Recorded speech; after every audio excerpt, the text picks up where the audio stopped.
Today we are going to do a local tour from a local guide for locals. So let's start. Yes.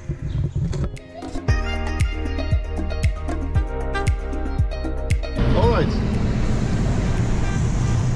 As I said, we are going to go to a tour on the historic Peninsula. This will be a full day tour actually, from a local guide, only for locals. So interesting one. So what we're going to visit today, let's have a look. I just need to also find the road. We're going to start with the Chora Church, the Chora Museum. Afterwards, actually I will read the names for you because the English names are not that easy. So as soon as we're there, I'm going to read the names for you again. But a couple of churches, some museums, and we're going to finish with the Bulgarian St Stefan Orthodox Church, which is also an interesting one because it's made up of cast iron, so it's also called the Iron Church. So we're on the road and see you there. Alright, back for the names. So Chora Museum, Palace of the Porphyrogenitus, and then the Panagia Vlaherna Church. Afterwards we're going to visit the Ecumenical Patriarchate, and lastly, as I said, the St Stefan Bulgarian Orthodox Church, which is called the Cast Iron Church. So let's start. Have a fun day. Well, to arrive to the museum, we have to walk a little bit, as the parking spot, which is not easy to find here, is one alley below the museum. And while walking, we found this cute little shop, well, this gallery, which was selling paintings. And we will keep it in mind, and we'll definitely come back for buying some paintings later on.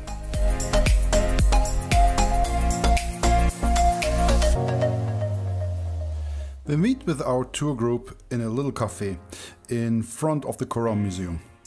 Here our guide Ebru starts to explain about the history of the museum. We get some headsets, which is quite important, as listening and walking is the best way to experience such tours. The museum is opening at 10 AM. Well, 10:30 AM I must say. And I would highly advise to get a museum pass. Otherwise, you will be paying for each entrance. But be aware that this card is not valid for private museums. By the way, here we also meet Benekli, who will be our guide through the tour.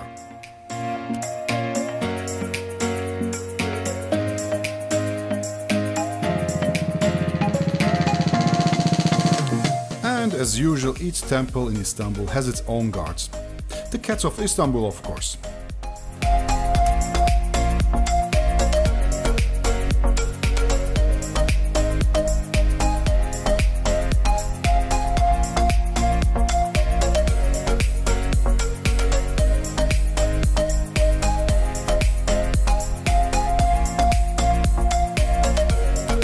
So let's start with our first monument of the day, the Chora Museum.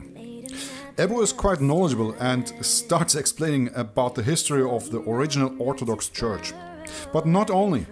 She also explains the meaning of each picture on the wall. Therefore we will spend quite some time here. Luckily we have the headsets, so while listening I can record this video.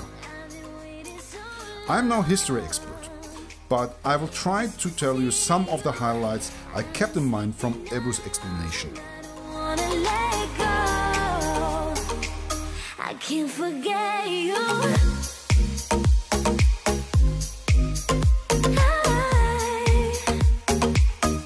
I'll be waiting.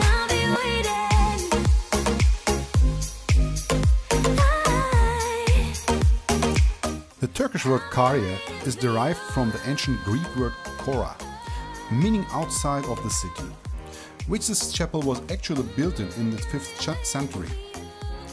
It was first built by Justinianus and served as a court chapel for important religious ceremonies, as it was near the place of Vlaherna.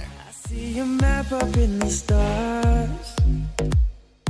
Now I know I'm not too far away from you. I want you back inside my arms. The Chora Church was destroyed during the Latin invasion in the 12th century and rebuilt again in the 13th. This is also when it was decorated with the beautiful fresks. Just to see you, I've been sleeping alone. I don't wanna let go. I can't forget you.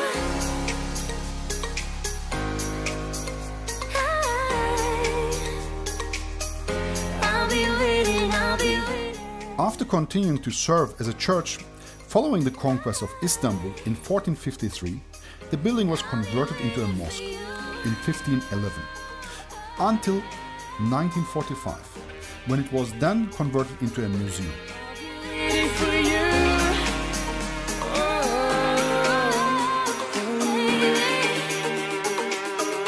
I'll be waiting for you.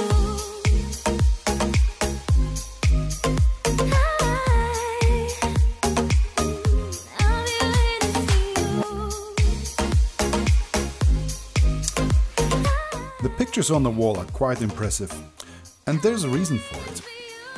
This church aims, as it was also outside of the original city center, to serve actually the ordinary people, so people who could generally not read.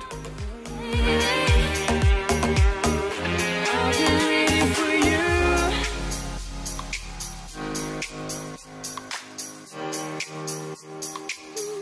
I'll be waiting for you. So each picture tells a story from the Bible, but also from the Old Testament. We could say that this is one of the oldest Christian comic books. This way the story was also transferred to the people. I know this distance makes it hard for our eyes to see. I've been waiting so long, I've been waiting so long, just to see you. I've been sleeping alone, I don't wanna let go. I can't forget you.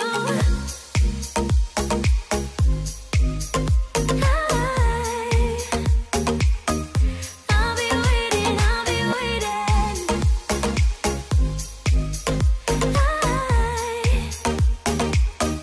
I'll be waiting for you. I'll be waiting for you.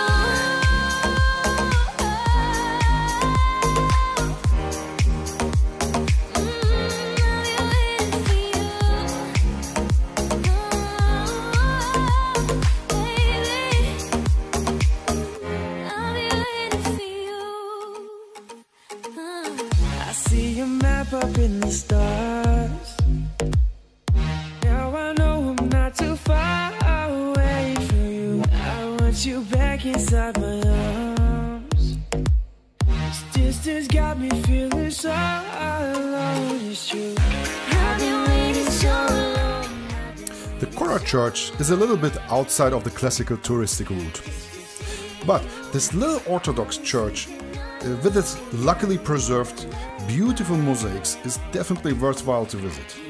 So put the Chora Museum definitely on your Istanbul places to visit bucket list, I would say.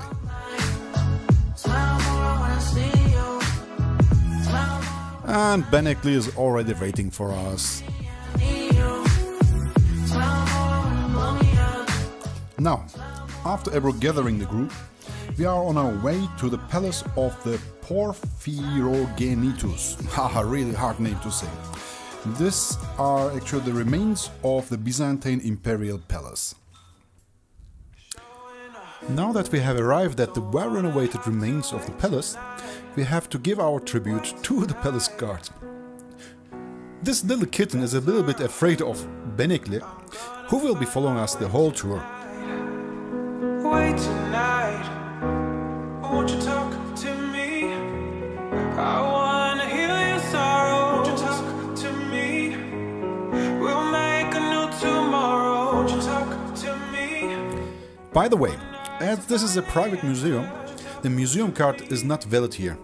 But the entrance fee is really not expensive. We had to pay only 10 Turkish lira per person. What makes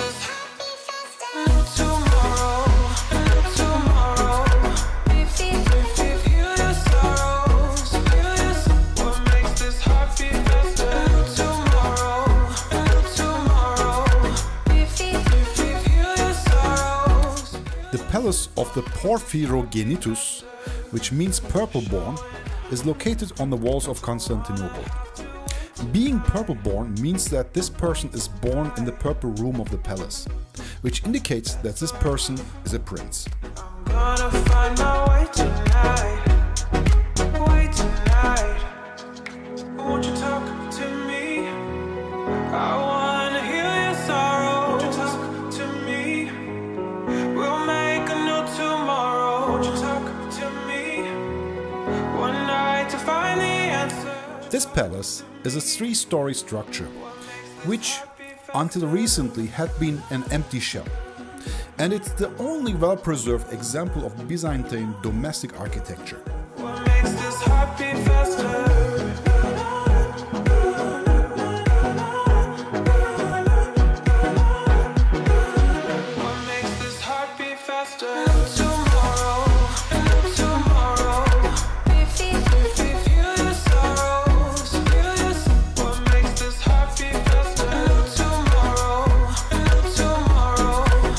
It is thought that this palace has played a role in the clashes between John VI Kantakouzenos and John V Palaiologos in the 13th century. Wow, these names are really hard to remember.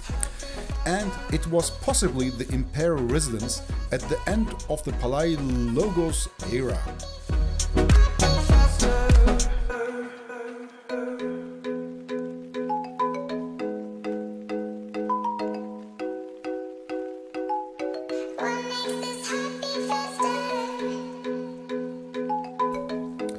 The palace complex had also a wide range of usage during the Ottoman era. Sometime following the Ottoman conquest, Jewish families from Thessaloniki were settled in the area of this palace. Wait tonight, bets are off. I'm gonna find my way tonight. Wait tonight, won't you talk to me? Well, isn't this a nice view? In the 16th century, a cistern of the palace complex was used to house the menagerie of the Sultan. In 1719 it was used in the production of the Tekfur Palace tiles. These tiles were used to decorate the fountain of the Sultan, which was located in front of the imperial gate of the Topkapı Palace.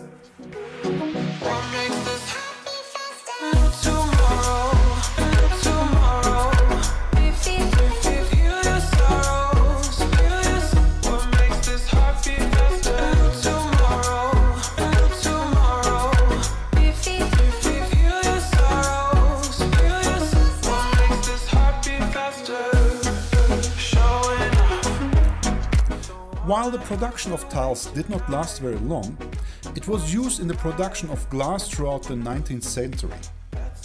In 1864, a fire in the district damaged the interior, and recently it has been restored to serve as a tile museum. I wanna heal your sorrow. Won't you talk to me? We'll make a new tomorrow. Won't you talk to me?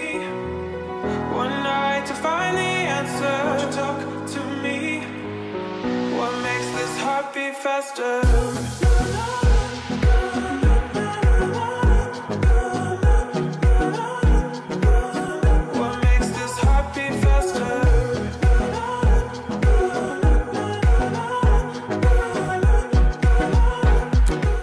Okay, now to the next target, the Panagia Vlaherna Church. All these are tongue breakers. To arrive there, Ebru, our guide, walks us through the small alleys of the old district of Balat, which I guess we will never find again, not even with Google Maps. What makes this heart beat faster?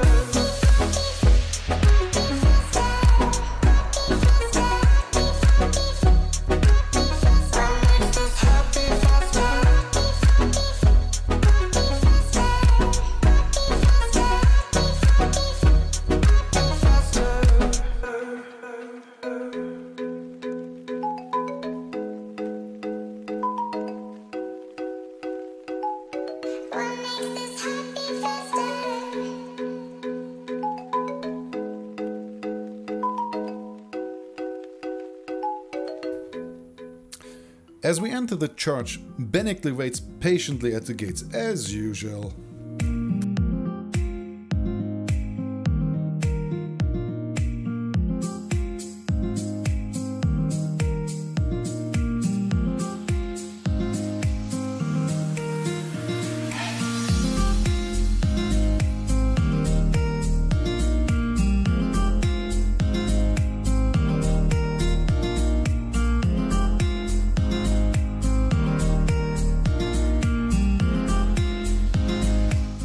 Ebru has arranged a permission so that we can visit the church, which normally is not open to public.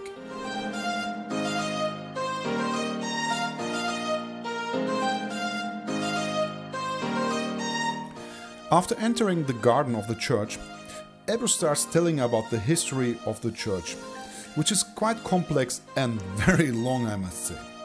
But this is also quite welcoming, as we got a little bit tired from the long walk and the weather is really quite warm.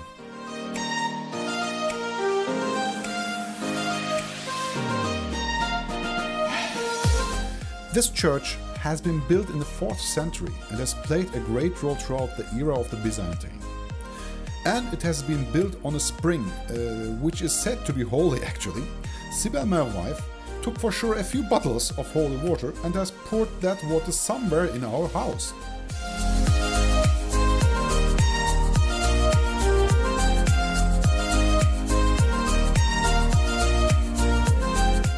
The problem with these churches is that although we have a permission to visit it, it is unfortunately not allowed to record videos.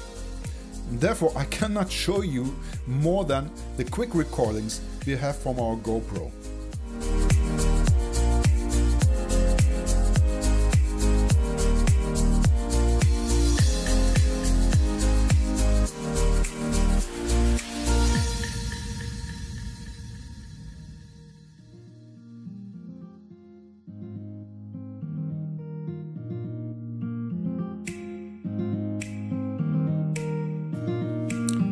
Alright, as expected, Benekli waits for us at the gates, and our next target will be the Ecumenical Patriarchate, which will be like visiting the Vatican of the Orthodox world. Well, but before that, our stomach reminds us that it is 1 o'clock, and we are really hungry, really hungry.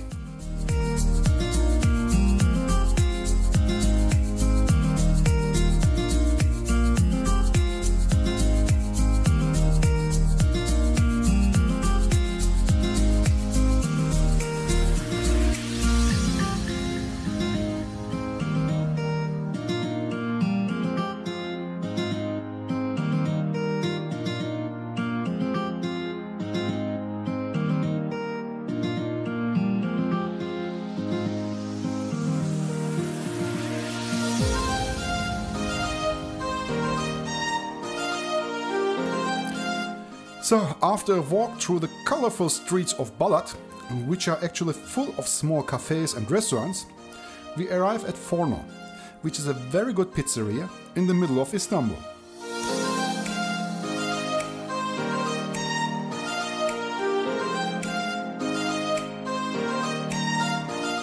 For sure, before starting to eat, we also remember Benekli, who's actually more thirsty than hungry.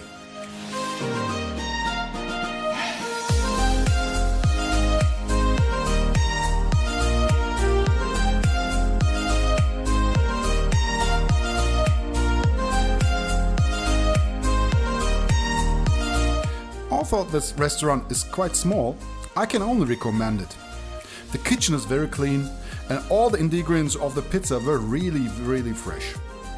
As the owner also invited us for breakfast, we will definitely return here again.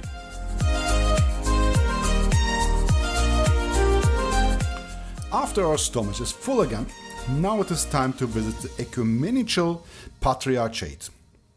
The Patriarchate is only open for prayers and due to the pandemic, not for public visits. But Ebru got us again a permission to get in, and we need to hurry as we have only a time frame of 45 minutes. As usual, Ebru starts to explain us the history of the Patriarchate, but sorry, I cannot show you the inside as recordings and photos are unfortunately forbidden. And all I see is stars. It's not until you fall that you fly. When your dreams come alive, you're unstoppable. Take a shot, chase the sun. Alright, next stop and last stop of today is the St Stefan Church, which is actually a Bulgarian Orthodox church.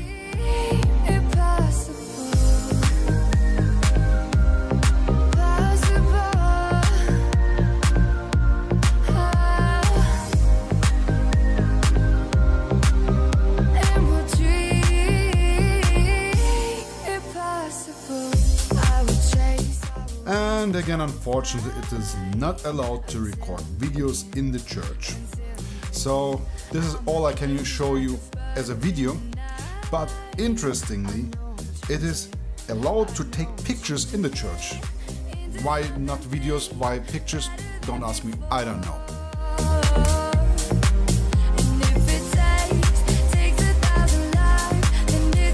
This little church, which has a very nice location at the Golden Horn, is also called the Iron Church.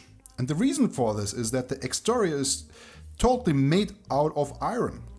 The parts have been pre-built and then brought to Istanbul to be assembled in 1898.